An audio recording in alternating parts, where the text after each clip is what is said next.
Assalamualaikum warahmatullahi wabarakatuh. Perkenalkan, nama saya Rizka Wulandari dari Prodi Perbankan Syariah Reguler semester 2. Di sini saya akan menjelaskan mengenai materi tentang komunikasi. Apa sih itu komunikasi? Komunikasi adalah kegiatan pengoperan lambang yang mengandung arti atau makna yang perlu dipahami bersama oleh pihak yang terlibat dalam kegiatan komunikasi. Unsur-unsur komunikasi. Yang A yaitu sumber. Sumber adalah dasar yang digunakan dalam penyampaian pesan dan digunakan dalam rangka memperkuat pesan itu sendiri. Yang B yaitu komunikator. Dalam setiap komunikasi, setiap orang atau kelompok menyampaikan pesan itu sebagai suatu proses, di mana komunikan dapat menjadi komunikator dan komunikator dapat menjadi komunikan. Yang C yaitu pesan. Pesan adalah keseluruhan dari apa yang disampaikan oleh komunikator. Yang D yaitu channel atau saluran adalah media penyampaian pesan. Efek. Efek adalah hasil akhir dari suatu komunikasi, yakni sikap tingkah laku orang sesuai apa tidak sesuai dengan apa yang kita inginkan.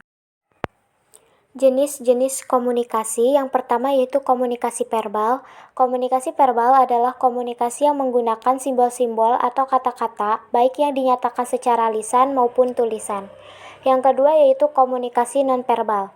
Adalah pertukaran dan penciptaan pesan yang tidak menggunakan kata-kata seperti komunikasi yang menggunakan gerakan tubuh, sikap tubuh, vokal yang bukan kata-kata, kontak mata, ekspresi muka, kedekatan jarak dan sentuhan.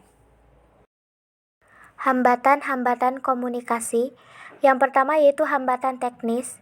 Hambatan ini terjadi karena tidak adanya rencana atau prosedur kerja yang jelas, kurangnya informasi atau penjelasan, kurangnya keterampilan membaca, dan pemilihan media atau saluran yang kurang tepat. Yang kedua yaitu hambatan semantik.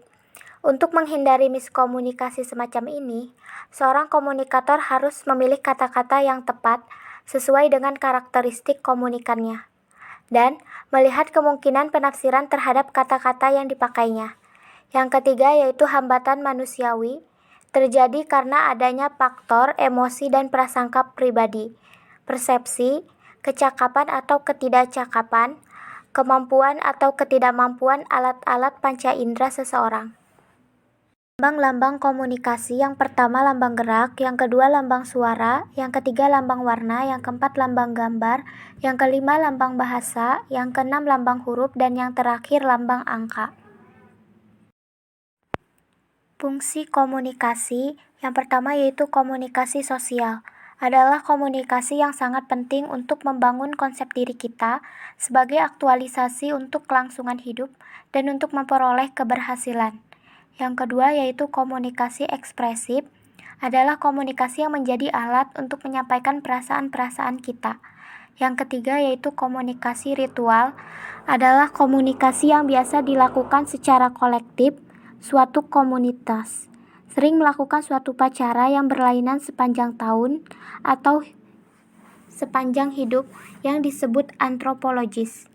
Yang keempat yaitu komunikasi instrumental, adalah komunikasi untuk mencapai tujuan pribadi dan pekerjaan baik jangka panjang maupun pendek. Peran komunikasi. Yang pertama yaitu komunikasi dalam lingkungan pendidikan.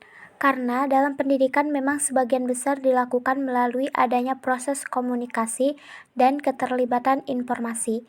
Yang kedua yaitu komunikasi dalam lingkungan sosial, adalah terjadinya suatu kelompok dalam lingkungan masyarakat sosial, dimulai dari kontak pandang, lalu menaksir dan dilanjut dengan melamar dan akhirnya terjadilah ikatan perkawinan. Yang ketiga yaitu komunikasi dalam lingkungan keluarga. Komunikasi sangat penting dalam keluarga untuk mempertahankan kelangsungan hidup keluarga dan agar tetap harmonis. Mengatasi kendala komunikasi. Yang pertama yaitu menjaga kontak pribadi yang akrab tanpa menumbuhkan perasaan bermusuhan. Yang kedua yaitu menetapkan dan menegaskan identitas kita dalam hubungan dengan orang lain tanpa membesar-besarkan kesepakatan. Yang ketiga yaitu menyampaikan informasi kepada orang lain tanpa menimbulkan kebingungan, kesalahpahaman, penyimpangan yang disengaja. Yang keempat yaitu terlibat dalam penyelesaian masalah tanpa menimbulkan sikap bertahan atau menghentikan proses. Yang terakhir yaitu ikut serta dalam interaksi sosial tanpa terlibat dalam muslihat.